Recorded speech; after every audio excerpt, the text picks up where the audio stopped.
സാറിന്റെ honest opinion എന്താ? ഉം, ഒരു സാധാരണ സ്റ്റുഡന്റിന് ഉം, ഹിസ്റ്ററി ഓപ്ഷനിൽ എടുത്താൽ 300+ ഒക്കെ സ്കോർ ചെയ്യാൻ പറ്റുമോ? ഉം, ഉം. അതോ അത് ഈ ടോപ്പേഴ്സിനും അല്ലെങ്കിൽ ബോൺ ഹിസ്റ്റോറിയൻസ് അവർക്കൊക്കെ പറ്റുന്ന മാത്രം പണിയാണോ? ആ, ആ, ആ. ഇത് ആക്ച്വലി എന്താ അറിയോ, ഇത് ഈ ഇൻഡസ്ട്രിയിലുള്ള ഒരു വലിയൊരു ഒരു ഒരു ഡിലൂലു അവസ്ഥയാണ്. ഒരു ഒരു എന്താ പറയുക, ഒരു ഇല്യൂഷൻ അല്ലെങ്കിൽ ഒരു ഒരു മിത്താണ് actually. This is something like history is only for history, എന്താ പറയുക, റിസർച്ച് ആസ്പിറൻസ്, സ്കോളേഴ്സ് അല്ലെങ്കിൽ PhD ഹോൾഡേഴ്സിനുള്ള സംഭവമാണെന്നുള്ള തെറ്റിദ്ധാരണയാണ്. ഹിസ്റ്ററി ഓപ്ഷണൽ കഴിഞ്ഞൊരു 10-15 വർഷമായിട്ട് ഞാൻ കണ്ടിരിക്കുന്നത്, ഹിസ്റ്ററി ബാക്ക്ഗ്രൗണ്ട് ഇല്ലാത്ത കുട്ടികളും ഹിസ്റ്ററി ഓപ്ഷണലായിട്ട് എടുത്ത് നന്നായിട്ട് സ്കോർ ചെയ്യാറുണ്ട്. ഈവൻ 280, 290, 300+ അടക്കം ഒരു പാൻ ഇന്ത്യ റിസൾട്ട്സ് നോക്കിയാൽ നമുക്ക് മനസ്സിലാവും. ഇപ്പോൾ ഇവർ പലരും ഈ പറയുന്ന സ്കൂളിൽ ഹിസ്റ്ററി പഠിച്ചതിന് ശേഷം പിന്നെ ഹിസ്റ്ററി ആയിട്ട് ഒരു ബന്ധമില്ലാത്ത ആൾക്കാരാണ്. അപ്പോൾ actually history is not about like ഇതിൻ്റെ മുഴുവനായിട്ടുള്ള സംഭവങ്ങൾ അറിഞ്ഞിരിക്കണം എന്നൊരു നിർബന്ധമില്ല. ഇതിന് കൃത്യമായ ഒരു സിലബസ് ഉണ്ട്, അതിനൊരു പാറ്റേൺ ഉണ്ട്, ആ ഡിമാൻഡ് ഉണ്ട്. അത് മനസ്സിലാക്കി ചെയ്യാൻ പറ്റിക്കഴിഞ്ഞാൽ ഈസ് ആസ് സിമ്പിൾ ആസ് നമുക്ക് ഒരു പൂ പറിക്കുന്നത് പോലെ വളരെ ഈസി ആയിട്ടുള്ള ഒരു ടാസ്ക് ആണെന്ന് ഞാൻ പറയും. കാരണം ഭയങ്കര ബുദ്ധിമുട്ടി കഷ്ടപ്പെട്ട് ചെയ്യുന്ന ഒരു ഓപ്ഷനല്ല. ഇൻഫാക്ട് ഞാൻ പറഞ്ഞല്ലോ, എന്താണ് ഹിസ്റ്ററി, UPSC ഒരിക്കലും ഹിസ്റ്ററി നിങ്ങൾക്ക് മുഴുവനായിട്ട് അറിയാമോ എന്നല്ല ചോദിക്കുന്നത്. ഹിസ്റ്ററിയിലെ കാര്യങ്ങൾ നിങ്ങൾക്ക് നന്നായിട്ട് എക്സ്പ്ലെയിൻ ചെയ്യാൻ പറ്റുമോ എന്നുള്ളത് മാത്രമേ UPSC ടെസ്റ്റ് ചെയ്യുന്നുള്ളൂ. അപ്പോൾ അതിൻ്റെ കോഴ്സസ് എന്താണ്, പ്രോസസ്സ് എന്താണ്, അല്ലെങ്കിൽ അതിൻ്റെ ഇമ്പാക്റ്റ് എന്താണ്, ഇൻ്റർപ്രിട്ടേഷൻസ് എന്താണ്, ഇത് സാമാന്യം നമുക്ക് ഒരു ഡിസിപ്ലിൻഡ് സ്റ്റുഡൻറ്റിന് ചെയ്തെടുക്കാവുന്നതേ ഉള്ളൂ.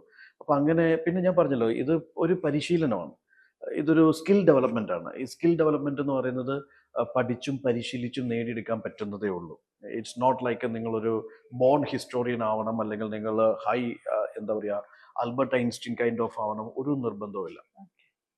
സർ, ഹിസ്റ്ററി ഓപ്ഷണൽ എന്ന് പറയുമ്പോൾ എല്ലാവരും പറയുന്നു വാസ്റ്റ് സിലബസ്. ശരിക്കും സിലബസ് ഭയങ്കര ഇത്രയും വാസ്റ്റ് ആണോ, അതോ ഇത് ഭയങ്കര റിസ്കി ആയിട്ടുള്ള ഒരു ഓപ്ഷണൽ ആണോ, അതോ ഇതൊരു ഹിഡൻ വെപ്പൺ അങ്ങനെയാണോ? ഞാൻ പറഞ്ഞില്ലേ, ഹിസ്റ്ററിന്റെ വാസ്റ്റ്നെസ് നോക്കിയിരുന്നോണ്ട് കഴിഞ്ഞാൽ നമ്മൾ ഈ കടലിന്റെ തീരത്തിരുന്ന് മീൻ പിടിക്കാൻ ചൂണ്ടയിട്ടുകൊണ്ടിരിക്കുന്ന പോലത്തെ അവസ്ഥയായിരിക്കും. ഒരിക്കലും ഇതിന്റെ വാസ്റ്റ്നെസ് നോക്കിയിട്ടല്ല ഓപ്ഷണലിന്റെ സ്കോറിംഗ് പൊട്ടൻഷ്യൽസ് ഡിസൈഡ് ചെയ്യേണ്ടത്. എന്തുകൊണ്ടാണ് ഇത് വാസ്റ്റ് ആവുന്നത്? പ്രോബ്ലം ഈസ് ദാറ്റ് ഇതിൻ്റെ ടോപ്പിക്സും സബ് ടോപ്പിക്സും ഒക്കെ ആ സിലബസിൽ തന്നെ ക്ലിയർ ക്രിസ്റ്റൽ ആയിട്ട് നമുക്ക് എഴുതി തന്നിട്ടുണ്ട്. ഇത് കാണുമ്പോൾ കിളി പോകും.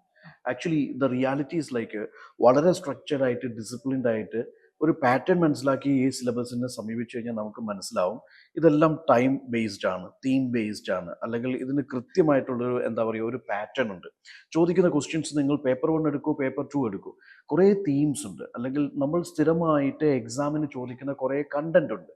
ആ കണ്ടന്റ് ഓറിയന്റഡ് ആയിട്ട് വളരെ സ്ട്രക്ചർഡ് ആയിട്ട് ഈ സിലബസിനെ അപ്രോച്ച് ചെയ്ത് കഴിഞ്ഞാൽ ഇറ്റ് ഈസ്, ഞാൻ പറഞ്ഞല്ലോ, നിങ്ങൾക്ക് ഈ വാസ്റ്റ്നെസ് ഒക്കെ അവിടെ ക്ലിയർ ആവും.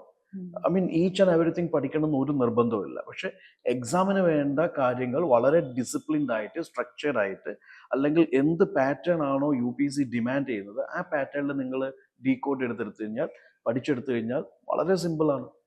അപ്പോൾ വാസ്റ്റ്നെസ് അല്ല ഇവിടെ പ്രശ്നം. ഐ മീൻ ഒരു ഒരു ഒരു ഒരു ഐഡിയയും ഇല്ലാണ്ട്, ഒരു ഒരു ഒരു ഓർഡറും ഇല്ലാണ്ട് നമ്മൾ ഈ സിലബസിനെ അപ്രോച്ച് ചെയ്യുന്നിടത്താണ് പ്രശ്നം വരുന്നത്. അപ്പം നിങ്ങൾക്ക് നല്ലൊരു മെന്റർ ഉണ്ടെങ്കിൽ, നല്ലൊരു ഐഡിയ ഉണ്ടെങ്കിൽ, ഒരു പാറ്റേൺ ഉണ്ടെങ്കിൽ നമുക്ക് വളരെ കൂളായിട്ട് തീർക്കാവുന്ന കേസേ ഉള്ളൂ.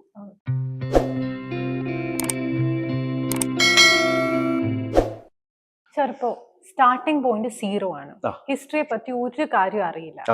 അങ്ങനെയുള്ള ഒരാൾക്ക് ഒരു 6 months ഒക്കെ കൊണ്ട് ഹിസ്റ്ററി ഓപ്ഷണൽ മൊത്തം നമുക്ക് കവർ ചെയ്യാൻ പറ്റും? എക്സാക്ട്ലി, ഞാൻ പറഞ്ഞല്ലോ, നമ്മുടെ ഒരു രീതി എന്താണ്, നമ്മൾ എന്താ ചെയ്യുന്നത്, ഇപ്പോൾ കഴിഞ്ഞ ഒരു 20 വർഷത്തെ ക്വസ്റ്റ്യൻസ് കൃത്യമായിട്ട് അനലൈസ് ചെയ്തിട്ട്, അല്ലെങ്കിൽ ക്വസ്റ്റ്യൻസിൻ്റെ ട്രെൻഡ് കൃത്യമായിട്ട് പഠിച്ച് അതിനെ കാറ്റഗറൈസ് ചെയ്ത്, ലൈക്ക് ഞാൻ നേരത്തെ പറഞ്ഞതല്ലേ, ഒരു തീം വൈസ്, ഡിബേറ്റ് ബേസ്ഡ്, അല്ലെങ്കിൽ ഒരു എന്താ പറയുക, ഇൻ്റർപ്രിട്ടേഷൻ ബേസ്ഡ്, അതിനെ പല കാറ്റഗറികളായിട്ട് നമ്മൾ ഡിവൈഡ് ചെയ്തു, കുട്ടികൾക്ക് മനസ്സിലാവുന്ന തീമിൽ അതിനെ ഡിവൈഡ് ചെയ്തു.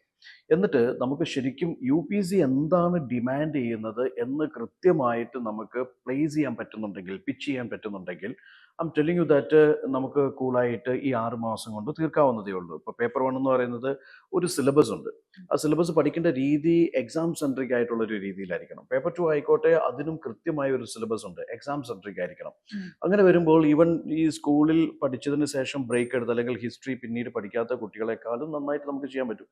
ഈ സ്കൂളിൽ അല്ലെങ്കിൽ ഹിസ്റ്ററി ബാക്ക്ഗ്രൗണ്ട് ഉള്ള, അപ്പം മേ ബി ഞാൻ പറഞ്ഞ ഗ്രാജുവേഷനും പോസ്റ്റ് ഗ്രാജുവേഷനൊക്കെ എടുത്ത് പഠിച്ചു വന്നവരുടെ ഒരു പ്രശ്നം വെച്ചാൽ അവർ പഠിച്ചു വന്നൊരു പാറ്റേൺ ഡിഫറെൻ്റ് ആണ്. ഇയേഴ്സ്, ഡേറ്റ്സ്, ക്രോണോളജീസ്, ഡിനാസ്റ്റീസ് ഇതെല്ലാം ഇങ്ങനെ കാണാപ്പാടം പഠിച്ച് മെമ്മറൈസ് ചെയ്ത് വന്നിരിക്കുന്ന രീതിയാണ്. അപ്പോൾ ഈ ഒരു അനാലിറ്റിക്കൽ പാറ്റേണിലേക്ക് സ്വിച്ച് ചെയ്യാൻ അവരെ കൊണ്ടാവത്തില്ല. നേരെ മറിച്ച് കംപ്ലീറ്റ്ലി ബ്ലാങ്ക് ആയിട്ടുള്ള അല്ലെങ്കിൽ ഫ്രഷ് ആയിട്ടുള്ള ഒരു മൈൻഡിനെ സംബന്ധിച്ചിടത്തോളം അയാൾക്ക് വളരെ ഈസി ആയിട്ട് ഈ സംഭവങ്ങൾ ഇതിന്റെ ഒരു അനാലിറ്റിക്കൽ പാറ്റേണിലേക്ക് അയാൾക്ക് അത് ഗ്രാസ്പ് ചെയ്യാൻ കുറേം കൂടി ഈസി ആയിരിക്കും. ഈ കുറഞ്ഞ മെന്റൽ ബ്ലോക്കേഡ്സ് ഒന്നുമില്ല. മറ്റാള് പഴയ സംഭവം വെച്ച് കമ്പയർ ചെയ്യും. അത് അങ്ങനെയാണ് ഇങ്ങനെയാണ്, ഇതിങ്ങനെയാണ് അങ്ങനെയാണ്. ഇയാൾക്ക് അങ്ങനത്തെ പ്രശ്നമൊന്നുമില്ല, ഇയാൾക്കൊന്നും അറിയത്തില്ല. അതുകൊണ്ട് തന്നെ ഇയാൾ വളരെ റിസപ്റ്റീവ് ആയിരിക്കും. അതിനെ തുടക്കം തൊട്ട് തന്നെ കൃത്യമായിട്ടുള്ളൊരു പാറ്റേണിൽ അയാൾ പിടിക്കുകയും ചെയ്യും. അപ്പൊ അതുകൊണ്ട് തന്നെ 6 months is possible, without backgrounds is possible, provided you have a, ഞാൻ പറഞ്ഞില്ല, ഇതിന്റെ ഒരു right guidance path is very important. അത് ഈ ഓപ്ഷനല്ല, ഏത് ഓപ്ഷനിലാണെങ്കിലും അതിന്റെ ഗൈഡൻസ് മാറ്റേഴ്സ് എ ലോട്ട്. അവിടെയാണ് ഒരു ഓപ്ഷനിൽ സ്കോറിംഗ് ആണോ അല്ലെങ്കിൽ ലോ സ്കോറിംഗ് ആണോ എന്ന് തീരുമാനിക്കുന്ന ഒരു ഘടകം.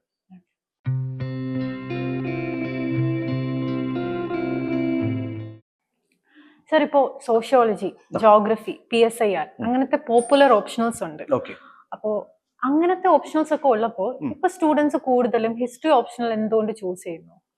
ഹിസ്റ്ററി ഓപ്ഷനിൽ എനിക്ക് തോന്നുന്നു ഇപ്പം കേരളത്തിന് പുറത്തൊക്കെ ഉള്ള ഒരുപാട് പേര് ഹിസ്റ്ററി ഓപ്ഷനിൽ ചൂസ് ചെയ്യാനുള്ള ഒരു പ്രധാനപ്പെട്ട കാരണം ഒന്ന് ആലോചിച്ച് നോക്കിക്കഴിഞ്ഞാൽ ഇതിന് ഒരു ഹൈ സ്കെയിൽ പ്രിഡിക്റ്റബിലിറ്റി ഉണ്ട് ടു എ ഗ്രേറ്റർ എക്സ്റ്റെൻറ്റ്.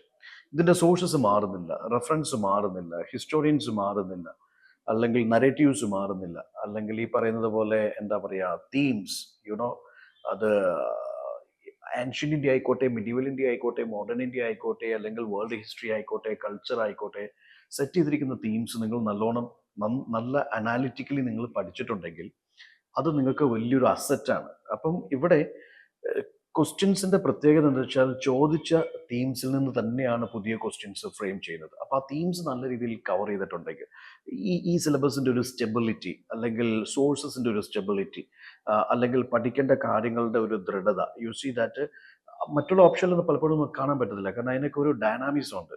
ഇപ്പൊ ക്വസ്റ്റ്യൻസ് എങ്ങനെ വേണമെങ്കിലും എവിടെ നിന്ന് വേണമെങ്കിലും ചോദിക്കാം. പക്ഷേ history to a greater extent എന്ന് വെച്ചാൽ ഡൈനാമിക് ക്വസ്റ്റ്യൻസ് വരില്ലെന്നല്ല, ഒരു 70% ക്വസ്റ്റ്യൻസ് ആർ പ്യുവർലി നിങ്ങൾ പഠിച്ചു വെച്ച തീംസ്, നിങ്ങളുടെ കണ്ടന്റ് അത് നല്ല രീതിയിൽ നിങ്ങൾക്ക് പ്രസന്റ് ചെയ്യാൻ പറ്റുന്നുണ്ടെങ്കിൽ, സ്ട്രക്ചർ ചെയ്യാൻ പറ്റുന്നുണ്ടെങ്കിൽ you can score well in the optional. അതാണ് ഒരു റിയാലിറ്റി. ഈവൻ ഞാൻ പറഞ്ഞല്ലോ, ഇപ്പം മര്യാദയ്ക്ക് ഒരു പാരഗ്രാഫ് നല്ലവണ്ണം എഴുതാൻ അറിയില്ലാത്ത കുട്ടികളടക്കം ഹിസ്റ്ററിയിൽ നന്നായിട്ട് സ്കോർ ചെയ്യുന്നു. ബിക്കോസ് ആ പഠിച്ച തീംസ് നല്ലവണ്ണം പ്രാക്ടീസ് ചെയ്ത് റിഫൈൻഡ് ആയിട്ട് അവർക്ക് പ്രസന്റ് ചെയ്യാൻ പറ്റുന്നതുകൊണ്ട് അവർക്ക് അത് സ്കോർ ചെയ്യാൻ പറ്റുന്നു. മറ്റുള്ള പല ഓപ്ഷൻ്റെയും പ്രശ്നം എന്ന് പറയുന്നത് അതിനൊരു കറണ്ട് അഫെയർ ബ്ലെൻഡ് ഉള്ളതുകൊണ്ട് ക്വസ്റ്റ്യൻസ് എവിടെ നിന്ന് വേണമെങ്കിലും എങ്ങനെ വേണമെങ്കിലും ചോദിക്കാം. You can predict these areas. ചിലപ്പോൾ നമ്മൾ ഹിസ്റ്ററി ഓപ്ഷനിൽ ചൂസ് ചെയ്താൽ ഈ GS, SA അതേപോലെ ഇന്റർവ്യൂവിന് അത് യൂസ്ഫുൾ ആയിരിക്കുമോ? ഹിസ്റ്ററി എപ്പോഴും നമുക്കറിയാം. ഹിസ്റ്ററിന്റെ സിലബസ് നിങ്ങൾ നോക്കിക്കഴിഞ്ഞാൽ പ്രിലിംസ് ആയിക്കോട്ടെ, എസ്പെഷ്യലി മെയിൻസിലേക്ക് വരുമ്പോൾ ഈ ഹിസ്റ്ററി എല്ലാത്തിലും ടച്ച് ചെയ്യുന്നു എന്നുള്ളതാണ്. GS1, GS2, GS3, GS4 ഉള്ള ആൻസേഴ്സ് ഒക്കെ സാമാന്യം നല്ല രീതിയിൽ ഒരു എക്സാമിനറിനെ നല്ല രീതിയിൽ ഇംപ്രസ് ചെയ്യുന്ന രീതിയിൽ ആൻസർ ചെയ്യണമെങ്കിൽ ഹിസ്റ്ററിയിൽ നിങ്ങൾക്ക് ഗ്രാഹ്യം ഉണ്ടെങ്കിൽ അത് പല തരത്തിലും നിങ്ങൾക്ക് ഗുണം ചെയ്യും. ഫോർ എക്സാമ്പിൾ, GS ആൻസേഴ്സിന് ഒരു ഇൻഡെപ്ത് അനാലിസിസ് കൊണ്ടുവരാനായിട്ട് ഹിസ്റ്ററി നിങ്ങളെ സഹായിക്കും. അല്ലെങ്കിൽ എത്തിക്സ് പോലുള്ള പേപ്പേഴ്സ്, SA പോലുള്ള പേപ്പേഴ്സിൽ കൂടുതൽ എക്സാമ്പിൾസ് കൊണ്ടുവരാൻ, കണക്ട് ചെയ്യാനായിട്ട് ഹിസ്റ്ററി നിങ്ങളെ സഹായിക്കും. ഇനിയിപ്പം ഇന്റർവ്യൂവിലേക്ക് വരികയാണെങ്കിലും അവിടെ പലപ്പോഴും നിങ്ങളുടെ ഡാഫ് ബേസ്ഡ് ആയിട്ടോ അല്ലെങ്കിൽ അഡ്മിനിസ്ട്രേറ്റീവ് ലെവലിലൊക്കെ ക്വസ്റ്റ്യൻസ് ചോദിക്കുമ്പോൾ നിങ്ങൾക്ക് ഹിസ്റ്ററി എക്സാമ്പിൾസ് കണക്ട് ചെയ്യാൻ പറ്റുന്നുണ്ടെങ്കിൽ നിങ്ങളുടെ മെച്യൂരിറ്റി, അല്ലെങ്കിൽ നിങ്ങൾ ആസ് ആൻ ഓഫീസർ നിങ്ങളൊരു മെച്യൂർഡ് സ്റ്റഫ് അല്ലെങ്കിൽ ഒരു എന്താ പറയുക പേഴ്സൺ ആണെന്നുള്ളത് അവർക്ക് റിഫ്ലക്ട് ചെയ്യും. അപ്പൊ നല്ലൊരു അഡ്മിനിസ്ട്രേറ്ററെ സംബന്ധിച്ചിടത്തോളം ഹിസ്റ്ററിയിൽ ഗ്രാഹ്യം ഉണ്ടാവുക എന്ന് പറയുന്നത് തീർച്ചയായിട്ടും നല്ല ഡിസിഷൻസ് എടുക്കാനായിട്ട് അയാളെ സഹായിക്കും. ഇനി ഹിസ്റ്ററിയിൽ നിങ്ങളൊരു എന്താ പറയുക 0 ആണെങ്കിൽ, നിങ്ങളൊരു ഹിസ്റ്ററി ഹേറ്റ് ചെയ്യുന്ന വ്യക്തിയാണെങ്കിൽ ഒരുപക്ഷെ പലപ്പോഴും പ്രസന്റ് ലൈഫിൽ ആസ് ആൻ അഡ്മിനിസ്ട്രേറ്റർ പല ഡിസാസ്റ്റേഴ്സിനെയും ഹാൻഡിൽ ചെയ്യാനുള്ള ഒരു മെച്യൂരിറ്റി ഒരുപക്ഷെ നിങ്ങൾക്ക് ഇല്ലാണ്ടായി പോകും. Because history is always the story of the past that teach you the mistakes of the past. ഇപ്പം 1905 റവല്യൂഷൻ, 1905 റഷ്യൻ റവല്യൂഷൻ അറിയാവുന്ന ഒരാൾ തീർച്ചയായിട്ടും അയാൾക്ക് ഈ ഇറാന്റെ കറണ്ട് ക്രൈസിസിലേക്ക് കണക്ട് ചെയ്യാൻ പറ്റും. അല്ലെങ്കിൽ വേൾഡ് വാർസിന്റെ കോസസ് അറിയാവുന്ന ഒരാൾ ഒരു 3ാം ലോക മഹായുദ്ധം ഉണ്ടാവാണ്ടിരിക്കാനുള്ള കാരണങ്ങളിലേക്ക് പോകേണ്ടിയിരിക്കുന്നു. അല്ലെങ്കിൽ എക്കണോമിക് ഡിപ്രഷൻ അറിയാവുന്ന ഒരാൾക്ക്, 1930s അറിയാവുന്ന ഒരാൾക്ക് കറണ്ട് ഈ എക്കണോമിക് റിസഷനും അല്ലെങ്കിൽ ഈ പറയുന്ന ക്രൈസിസും വരുമ്പോൾ എന്ത് ചെയ്യണം ചെയ്യണ്ട എന്നുള്ള തീരുമാനം എടുക്കാൻ അയാളെ കൊണ്ട് പറ്റും. അപ്പോൾ നിങ്ങൾ ബ്യൂറോക്രാറ്റ്സ് ആയിക്കോട്ടെ, നിങ്ങൾ പൊളിറ്റീഷ്യൻസ് ആയിക്കോട്ടെ, നിങ്ങൾക്ക് ഹിസ്റ്ററീൻ്റെ നോളജ് ഉണ്ടാവുക എന്നുള്ളത് നിങ്ങൾക്ക് നല്ലൊരു അഡ്മിനിസ്ട്രേറ്റർ ആവാനും നല്ലൊരു സിറ്റിസൺ ആവാനും നല്ലൊരു ഓഫീസർ ആവാനൊക്കെ വേണ്ട ബേസിക് ക്വാളിറ്റിയാണ്. Okay sir. So final question answer. Okay 2026 ഇത്രയും ഹെവി കോമ്പറ്റീഷൻ ഉള്ള ഒരു ടൈമാണ്. ഓക്കെ അപ്പൊ സർ വീണ്ടും ഒരു ആസ്പിറന്റ് ആണെന്നുണ്ടെങ്കിൽ സർ ഇപ്പോഴും ഹിസ്റ്ററി ഓപ്ഷണൽ ചൂസ് ചെയ്യോ? തീർച്ചയായിട്ടും ചൂസ് ചെയ്യാം. പക്ഷെ എൻ്റെ ഏജ് ഓവറായി, ഐ ക്രോസ്ഡ് 32. അപ്പോൾ ഇനിയിപ്പോൾ അതിനെക്കുറിച്ച് ചിന്തിക്കുന്നതിൽ കാര്യമില്ല. But still if I get A chance I definitely choose history. Because ആ ഒരൊറ്റ കാരണം കൊണ്ടാണ് ഹിസ്റ്ററിയിൽ ഞാനൊരു അഡീഷണൽ PG എടുക്കാനുള്ള കാരണം. Because my option was history.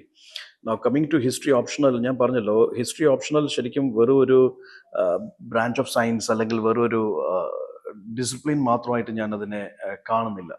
It's the way of life.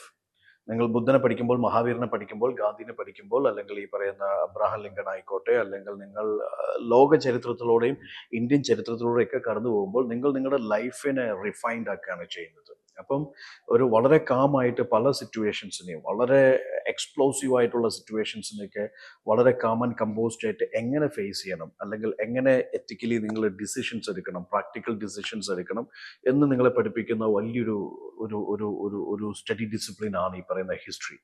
And തീർച്ചയായിട്ടും you learn from the mistakes. Our life is history always repeats.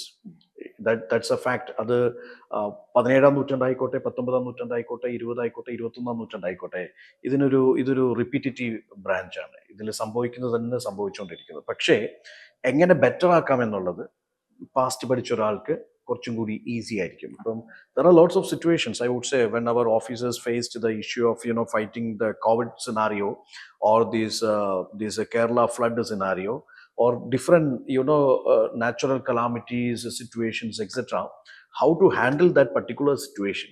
They learned these lessons from this practical solution from this history of India and the world. അപ്പോൾ തീർച്ചയായിട്ടും history എന്നെ സംബന്ധിച്ചിടത്തോളം ഒരു ജീവിതചര്യയാണ്, അല്ലെങ്കിൽ ഒരു ജീവിത ശൈലിയാണ്, അല്ലെങ്കിൽ ജീവിക്കേണ്ടത് എങ്ങനെയാണെന്ന് പഠിപ്പിക്കുന്ന ഒരു സാധനമാണ് ഹിസ്റ്ററി. അപ്പോൾ തീർച്ചയായിട്ടും ചിന്തകളെ എന്താ പറയുക, ഒന്ന് റിഫൈൻഡ് ആക്കി എടുക്കുന്ന, അല്ലെങ്കിൽ എങ്ങനെ ചിന്തിക്കണം, എങ്ങനെ ചിന്തിക്കരുത് എന്ന് പഠിപ്പിക്കുന്ന ഒരു സംഭവം കൂടിയാണ് ഹിസ്റ്ററി. അപ്പം അതുകൊണ്ട് in a larger spectrum I would say history will not stand as just as discipline you study for UPSC. I would say that a larger than life kind of, I would say it's a mentor. History itself is a mentor for your life, for a better life. So history is everything. Okay sir. Okay, thank you sir. Thank you.